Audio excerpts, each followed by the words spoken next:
Hi, Kara. Hi, Kristen. How's it going? It's going good. Nice to Good. see you. Same to you. Thank you for coming to chat with me. I appreciate you being here. My pleasure. Um, so I typically start out by doing like a quick little overview of how we know each other before I ask you to kind of give a little intro of yourself. So get ready because I'm going to talk about you, and I know it's deeply uncomfortable for most women. um, so Kara and I had a very brief overlap. What I realized was almost 15 years ago, if not 15 years ago. Yes, I know. Isn't that crazy? At a nonprofit journalism startup in San Francisco. And it was the briefest of encounters. Like, we didn't get to work together for very long, but she left a lasting impression. And as I started building my own business a couple years ago, she was one of the people that I had kind of like followed in and out and seen updates along the way that she had been building her own business. So she went on to build a super successful marketing company that I consider like the most dreamy of all dreamy kind of scenarios, where she works with many of the kind of arts and culture spaces in the Bay Area. And you can share more about that. I don't want to speak for you, but when we reconnected earlier this year, it was one of those things where you're like, oh my God, I feel like I've known you for 75 years and we are long lost, sisters. And we had so much to chat about. And what I was really impressed by is how thoughtful she is just in every kind of move that she's making in the world. And I know you've shared with me, this is not, no one's perfect. We don't always act like this. We can't always show up in these ways. But the overarching kind of theme that I receive from you is one of intention. And you've built your company with your own morals and values front and center, and your desire to kind of make your corner of the world a little better drives your decision making, and it can really be felt in everything that you do and everything that I see you do. And she's someone that you just leave feeling lighter after hanging out with and being in conversation. And when life feels a little heavy, or when we're all looking around at all the craziness, I feel lucky to be back in the orbit of someone who brings so much light. So thank you so much for taking time to chat. My pleasure, Kristen. You kind of got me on that last one. I've got some tears welling up, but that's how I roll. That's how I roll. I'm so glad to not be the only one. My husband and I are both big criers. Like, we cry at I mean, it's everything. Like, you can just like look at me the right way, and I'm like, oh. Beautiful. I think we need more of that. Yeah. I There really was a do. time in my life when I would tell you I did not appreciate that about myself, but like, as I've gotten more in touch with like, hey, it's cool. You just feel things, and that's not a problem. And my tears can show up whether I'm sad or touched or happy or angry. My kids will always say, like, Mommy, are those happy tears? I'm just checking Same. in. Yeah. Just checking on you. Yeah. I was singing on the way to drop off my daughters at gymnastics camp this morning, and we started singing. Well, they started singing and I started joining in because they had just been taken to see The Sound of Music theater production in Berkeley this weekend, and so we were starting to sing Doe, a deer, a female deer, gray, a drop of golden sun, and I start just tearing up. Oh, why did I even put eye makeup on this morning? You know, it's a real, I think, privilege to feel. Mhm. It really is. And like you, I feel similarly in that I wasn't really, maybe I was too much as a kid, or I didn't know how to deal with a lot of my big feelings. And so when the tears do come now, I try to just let them come Just instead let of. them be. Yes, with you, with you. And that's true Um, actually of all emotion. that's true. Yes, it's true. So you, in the decade-ish past, like, how long have you had your company? Yeah, I left the DeYoung Museum in April of 2015, Okay. and I was interim, basically chief marketing and communications officer. They hadn't had that title at that institution yet, but I was filling in, and I was at a breaking point. I had a miscarriage, so I had that kind of devastating loss, and was really unsure about whether or not I should stay in the arts and the nonprofit sector. Mhm. that was a really difficult institution for me in the time that I was in. And reflecting back on it, it's probably where I really was beginning to I'm trying to make an earth analogy here. I don't know if it's going to work. I think that's where, you know, a lot of shit was really happening and needed to be difficult so that I could then have something blossom from that place in the subsequent years. So I thought I would go on to be a real estate agent. I thought I was done with the arts and marketing. Let's go do real estate. So I did that. I did everything, including getting my fingerprints done, except take the California state exam, which, in hindsight, we all have some regrets. And I probably should have done that. And maybe I still will. Mm-hmm. But I didn't complete it because I had some personal things going on. And then I got a call from a former colleague who said, "Hey, I'm at this foundation. I need some marketing assistance. Can you come and help?" And that's kind of when I was pulled back in. I got a call a couple months later to be the interim director of marketing and sales for SF MoMA, the San Francisco Museum of Modern Art, during their reopening of their expanded building in 2016. And what was fascinating about that time, when just the client work really started pulling in, when I was just doing it myself, was that I got pregnant again. Mm-hmm. And so that was a real blessing for us to welcome our first daughter at the end of 2016. And in the years that followed, I learned that I could outsource some of the work that I was doing in both writing. I was doing a lot of social media, so content was pretty deep for the classical music and museum industries that we were serving, or I was serving at the time. So I started bringing on people that would ghostwrite for me. And that allowed me to spend more time with my newborn daughter at the time, or young daughter at the time. And then it spiraled from there. And then I started seeing opportunities come up where if I took on a little bit more in terms of the people that I could bring on, that I could take on larger clients too. And so things expanded. I was working with Cirque du Soleil. Then after the pandemic, I was able to work with this wonderful organization, Family House. This was in and during the pandemic, which provides a home away from home for families of children battling cancer and other life-threatening illness at UCSF Children's.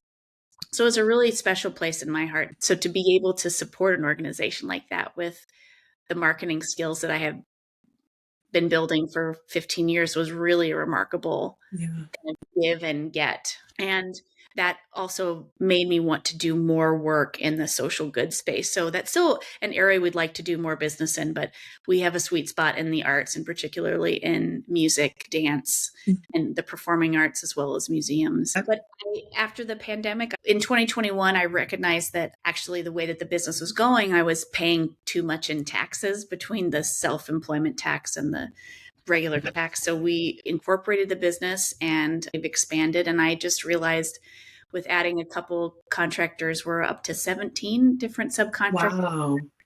We call it a collective because that's what we are. And in fact, we're all women. We have a few great graphic designers who are men, though they're not on our website. So that's outside of our 17.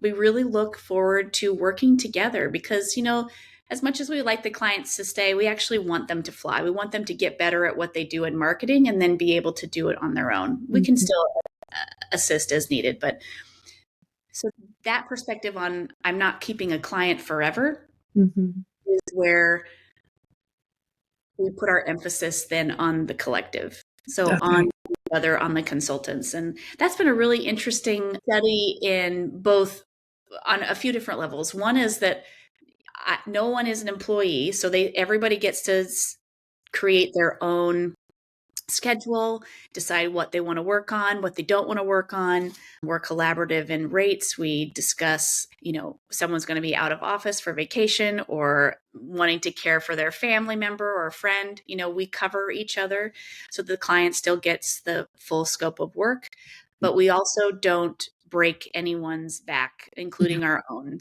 So we don't work nights and weekends unless that works for the consultant. But it's a really interesting model that I'm actually really proud of. So Yeah, yeah. I mean, you should be. That's amazing. I think this is coming all the way back to like what we were saying earlier with so many of us when we're out, building our own things. There's so many different reasons and so many different philosophies and theories behind how to do it or why to do it. And Yeah.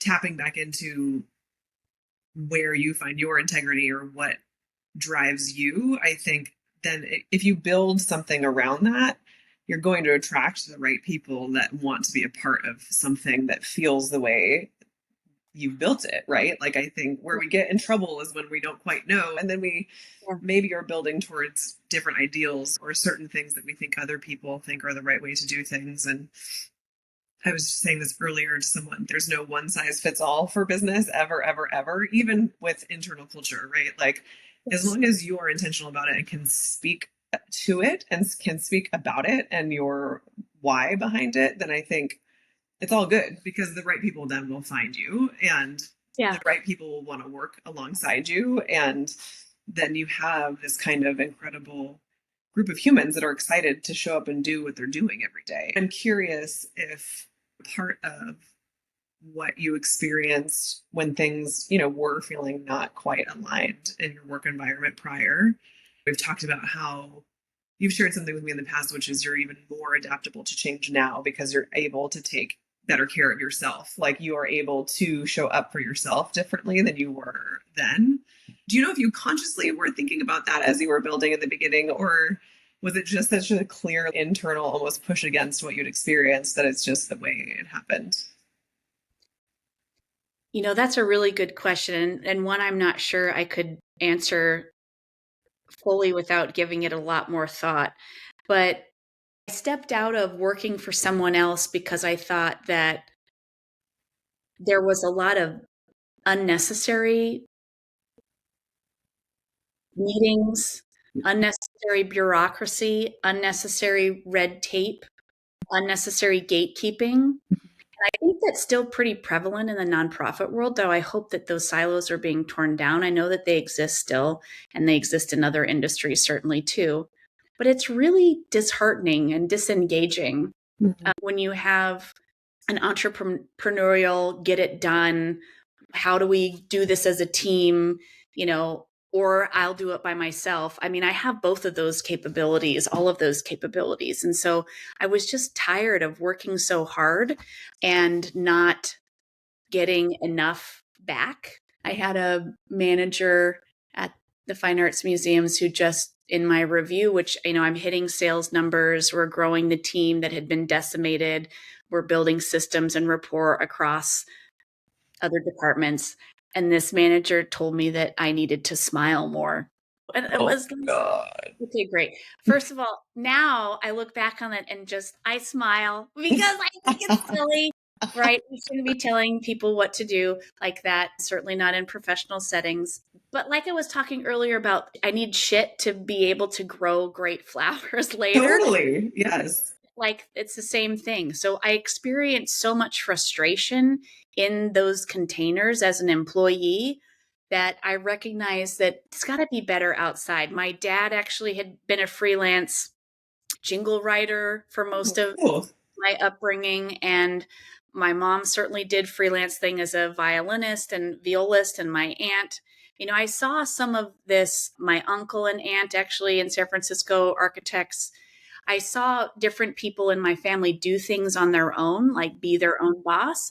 And I was very curious about that. And I had dabbled in consulting throughout my career, including my first consulting was actually at the Music Center of LA County. I would edit the program books for the Music Center's Spotlight Awards, these youth awards that they did every year. And so when I talked to my husband about leaving the De Young without a next job lined up, he said, absolutely, I trust you. I trust with what you need. And thankfully, that led to all these opportunities in consulting and really spawned this company. And so I think going back to one thing you had said was, how did I shape the consultancy or the agency to actually be, I'm going to say this, you didn't say this, but like people first. Mhm. It's us first. It's the mothers. So many of us in the collective are mothers. And regardless of our being mothers, we're women, we have so much more responsibility in this culture, in this world, than many of our male counterparts do. Not saying that they don't take on their fair share. In some cases, they certainly do. But the vast majority, I think, is pretty lopsided. Mm.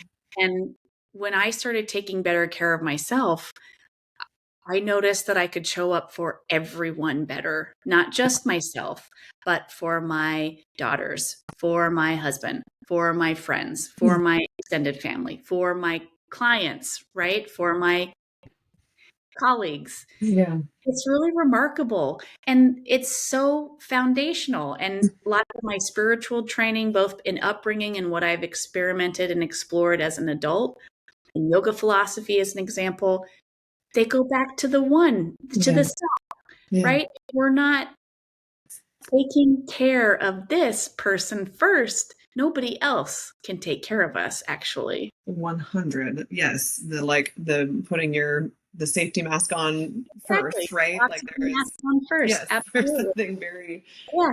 real about that, but it feels so obvious, and yet it also is so counter to what we've been taught over the years. It is just a constant drive to be competitive and be the best and win. And I think that might be changing a little bit generationally from what I'm hearing and seeing with some of the younger folks. But certainly for us, that was never the thing. It was, you better show up and give 150,000%. And if you don't, then someone else will. Well, that still might be the case, Yeah. that adage might be true, or it might be the truth of what someone else is putting out there. They feel like they can't say no. They feel like they can't quit or redirect or take a break or rest or care for themselves in a meaningful way consistently. Yeah.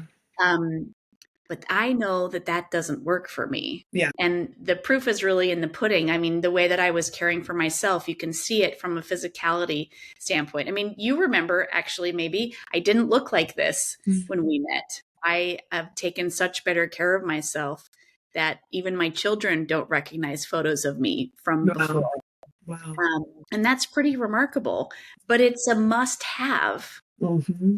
Yes. It's a non-negotiable. Even yesterday, I'm out reading outside. And I think what's important for us to do is model the behavior that we want our children to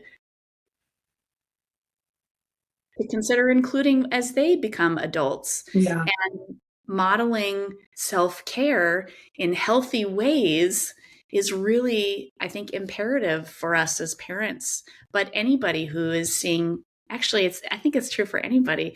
We're modeling it for each other. Oh, yes. Oh my gosh. Yes. Right. Because I think even without kids, we are all in some community in some way, shape, or form, whether that is in a caretaking capacity for aging parents or it is within community activism, like whatever your version of that is, you're right. Everyone around us is a witness to how we're showing up for ourselves and for others. And I know for myself, I can literally physically feel the difference when I'm grounded and trying to be more intentional about it. And then I'm out flittering around in my like weird frenetic energy. And I'm like, okay, I'm like, woo, like time to rein it back in, right? And because we can't be perfect, to your point, or like we can't always do these things all the time. But it is about being able to find your way back to it, I think, or knowing at least what it feels like foundationally so you can kind of like doggy paddle your way back to whatever that anchor is, But it takes exploring what those things are, I think, at times too. We don't always know what brings us that kind of joy. You have also shared in the past something that I have been sharing with pretty much every conversation. So I'll have to quote you. And maybe you've been quoting someone else, so maybe we have to give someone else. I don't know. But outside of self-care, we've talked a lot about the other aspects of our lives that outside of building a business are deeply important to who we are. For you, it's teaching a yoga for kids program. There's a gardening program involved. And for me, it looks like being an art docent in my kids' school, come hell or high water. I love being around kids, other volunteer work that matters deeply to me. And you've called it work worth doing, which is not just the work that we get paid to do, but the things that drive us and we find excitement and passion in are the elements that we cannot ignore, or we Yes, can ignore to our own peril, I suppose, you know. And I think that's right. we can tell ourselves that we don't have time. Um, do you find that you naturally are able to carve out that space now, or is it difficult at all to still remind yourself that you've built a successful business and you get to have these other elements of who you are?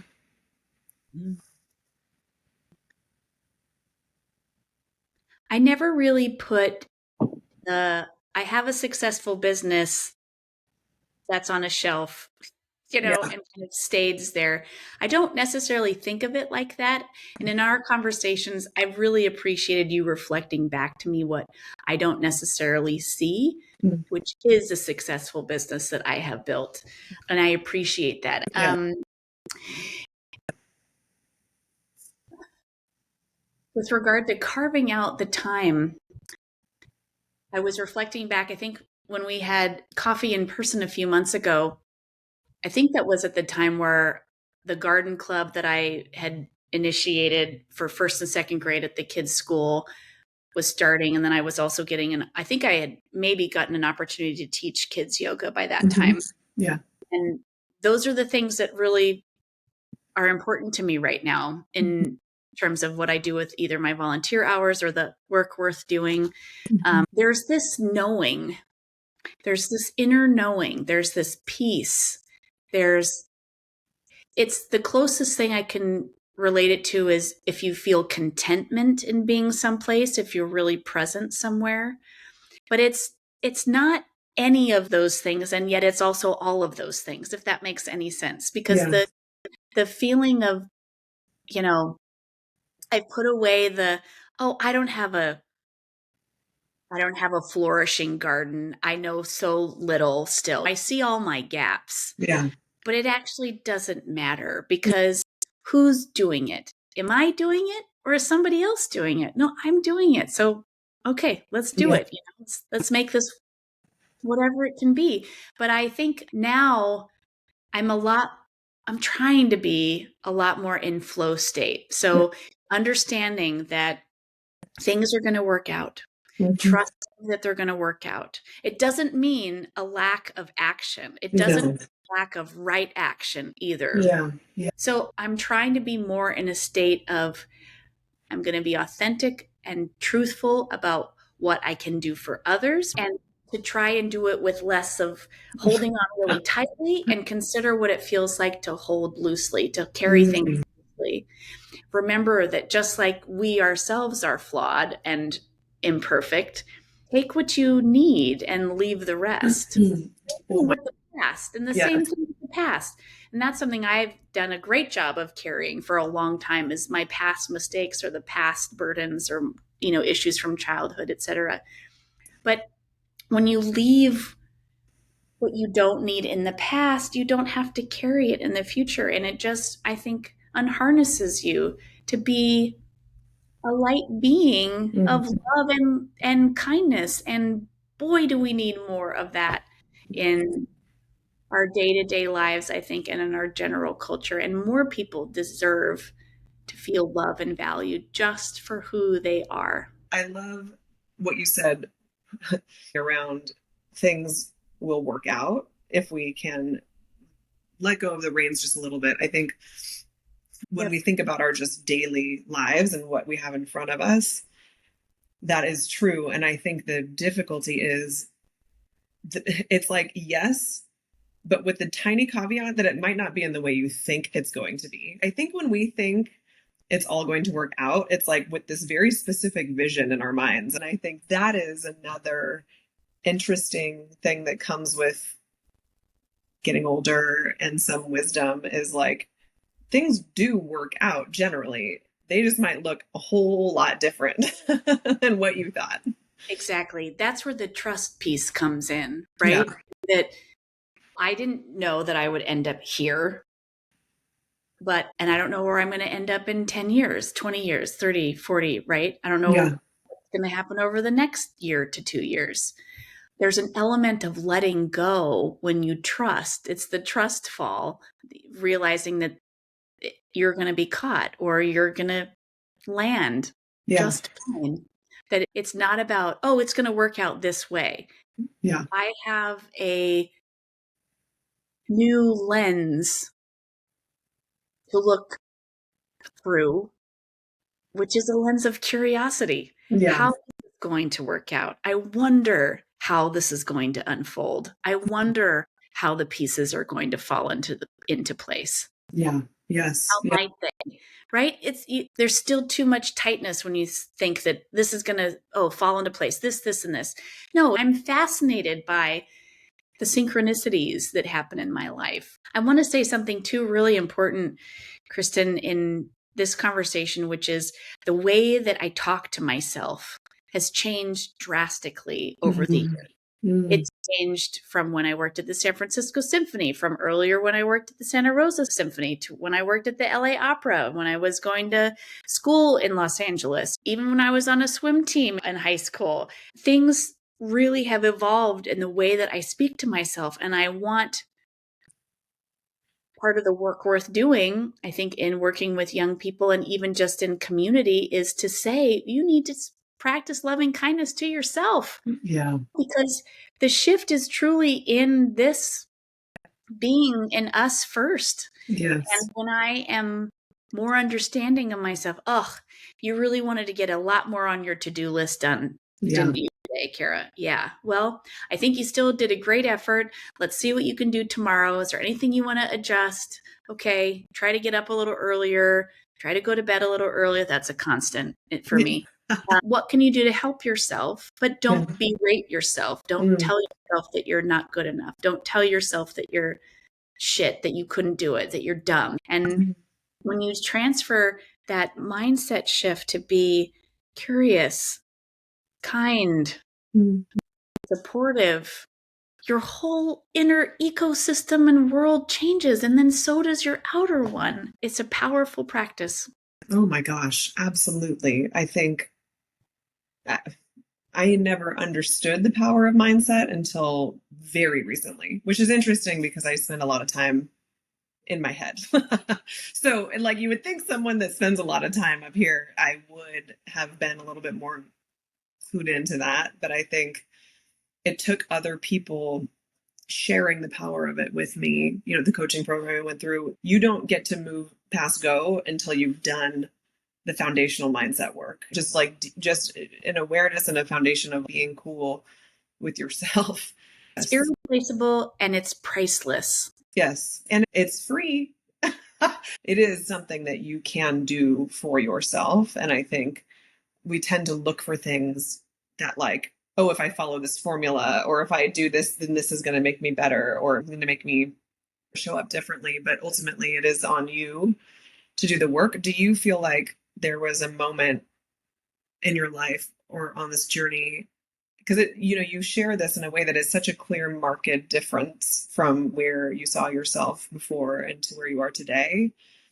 I know it takes time, right? These things Yeah. don't just happen overnight, but was there anything that was kind of a catalyst for you to start thinking about this? Or was there any experience that you had that made you go like, wait a second, I got to start doing this work? Or did someone share it with you? What was your kind of entry, if you can remember? There are a couple of things that came to mind when you were asking that question. And the first was actually practicing different breath work. Mm. So just getting in tune with the breath, taking full breaths, taking expanded side body, back body, base breaths, everything. And then playing with the breath. That, I think, I didn't know it at the time, but I think that was really foundational into Mm. shifting mindset, because when you can, it's kind of a control, right? It's controlling the breath. When you harness it, when you can take bigger, deeper breaths, you oxygenate everything better. I mean, physiologically, it's a great improvement in your overall health and well-being. And think about all the blood that's then flowing to your brain. And Mm. actually, maybe you can make more sound decisions because you're in a more balanced homeostasis. Mm-hmm. The other thing that came to mind actually was really definitely motherhood, because I think Mm. being a mother, you shift a lot. I mean, we are not the same people. You can't be the same person after you've Mm-hmm. or Mm-hmm. I'm a mother, or I think a parent in general, but particularly the experience of growing a person in the womb and then birthing them and then caring for them Mm. is transformational. Yeah. The other thing that came to mind was certainly the pandemic. Um, Yeah. that was such a pressure cooker for so many of us parents. I know that many people had a very difficult time for other reasons, but the pressure cooker for me was really, I recognized I was coming back to drinking alcohol a little bit more. Mm. And I, in May of 2020, realized I could keep doing this and running away from my problems, Mm. or I could take control of what I have control over, which is me. Mm-hmm. So I stopped putting alcohol in my body and Yeah. just did that one day at a time, one Mm-hmm. 5 o'clock hour at a time, Yeah.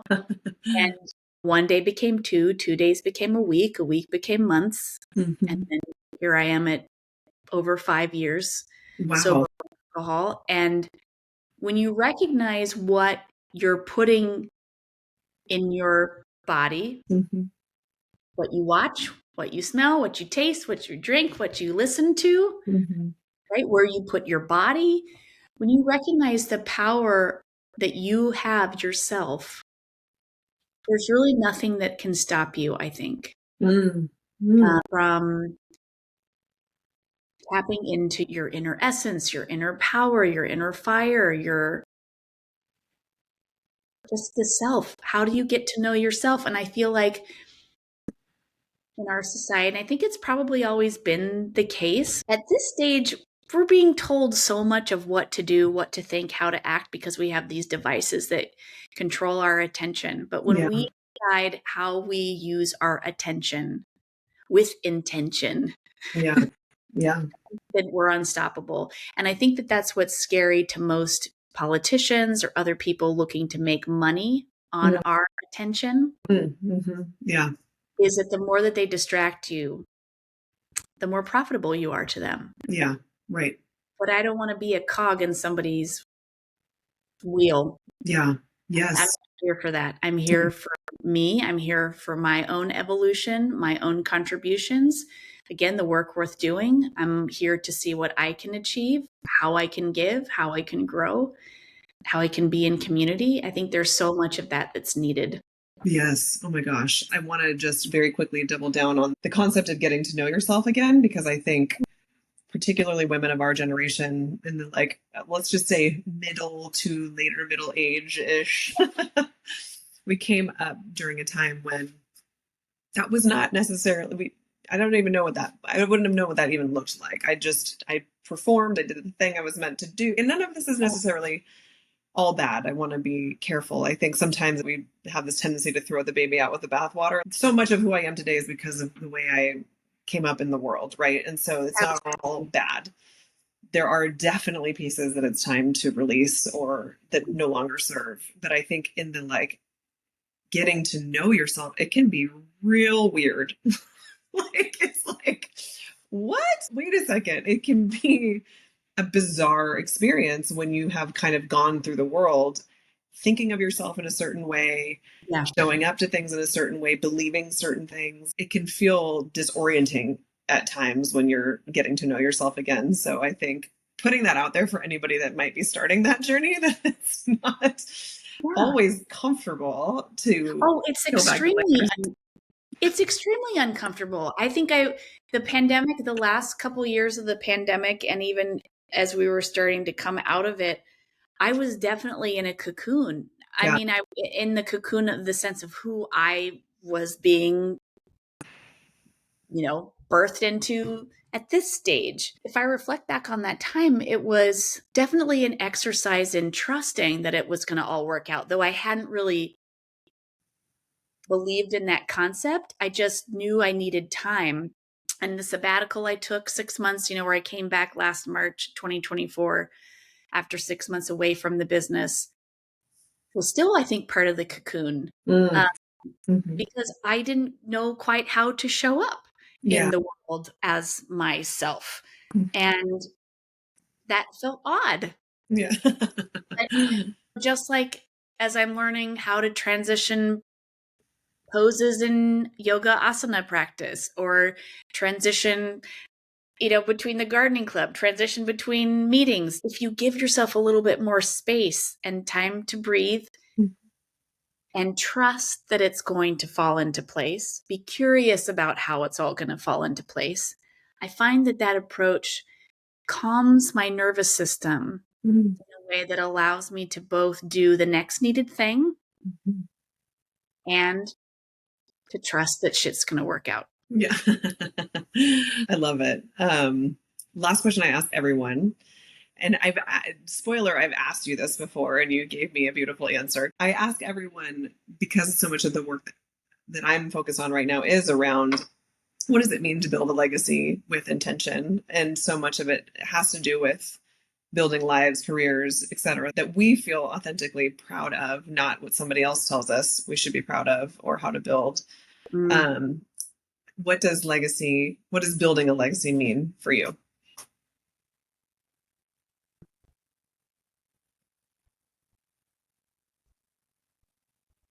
It's the work worth doing. Mm-hmm. It's, we actually talk about death in our family occasionally, and one of my daughters is uncomfortable with it.